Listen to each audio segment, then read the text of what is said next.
Le point suivant concerne une délégation de service public relative à la fourrière automobile de la ville de Saint-Dié-des-Vosges. Et pour évoquer ce point, je donne la parole à M.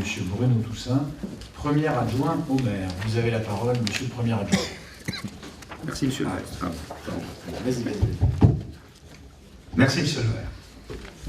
Donc, en vertu de l'article L. 325-12 du Code de la route, tous les maires disposent de la faculté d'instaurer un service public de fourrière automobile. Ce service public a fonctionné depuis son origine pour la ville de Saint-Dié-des-Vosges sur la base d'une simple convention conclue avec un professionnel.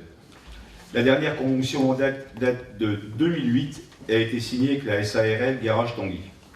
Les dispositions législatives et réglementaires nécessitent aujourd'hui un encadrement beaucoup plus strict de ce service.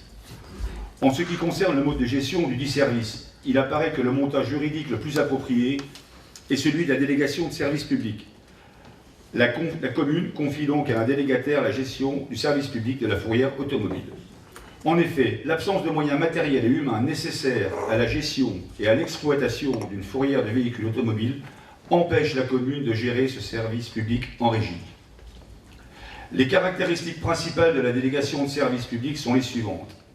Le délégataire devra assumer la gestion de la fourrière de véhicules automobiles à ses risques et périls. Il se dotera de tous les moyens matériels et humains nécessaires à l'exécution du service délégué et en assurera en totalité le financement. Le délégataire sera également chargé d'assurer l'enlèvement, la garde et la restitution des véhicules mis en fourrière à leurs propriétaires, ainsi que la remise, le cas échéant, des véhicules à France Domaine pour aliénation ou à une entreprise agréée pour destruction. La rémunération du délégataire sera déterminée par la perception auprès des propriétaires des véhicules des tarifs municipaux pris sur la base de l'arrêté interministériel en date du 10 juillet 2015, fixant les tarifs maxima de mise en fourrière. Je vais vous donner un petit exemple. Par exemple, pour un véhicule en stationnement abusif sur la voie publique, la contravention est donc de 35 €. Les frais d'enlèvement pour un particulier sont de 116,81 €. Les frais de garde de 6,19 € par jour et les frais d'expertise pour le véhicule de 61 €. Alors à Saint-Dié, une politique est menée, quand même, je fais une petite parenthèse concernant la mise en fourrière. Avant les mises en fourrière, la police municipale et la police nationale appellent automatiquement les propriétaires pour essayer de les joindre de manière à éviter la mise en fourrière et que les gens puissent enlever le véhicule. Ça a encore été le cas ce soir avec le jardin dans la ville et le propriétaire est venu enlever son véhicule.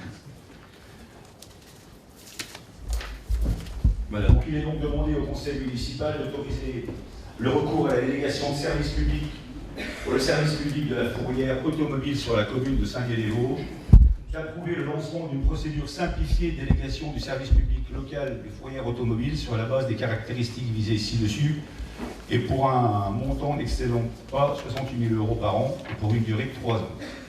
Et d'autoriser M. le maire à engager cette procédure et à signer tout document en rapport avec la mise en œuvre et l'exécution de la présente délibération. Voilà, M. le maire, je m'interromps. Il y a des délégations de services publics pluriantes, mais enfin, merci monsieur le premier adjoint de nous avoir proposé cette délibération donc, sur la fourrière municipale. Est-ce qu'il y a des demandes de prise de parole sur ce sujet? Non? Nous pouvons donc passer au vote. Qui est pour? Qui est contre? Qui s'abstient?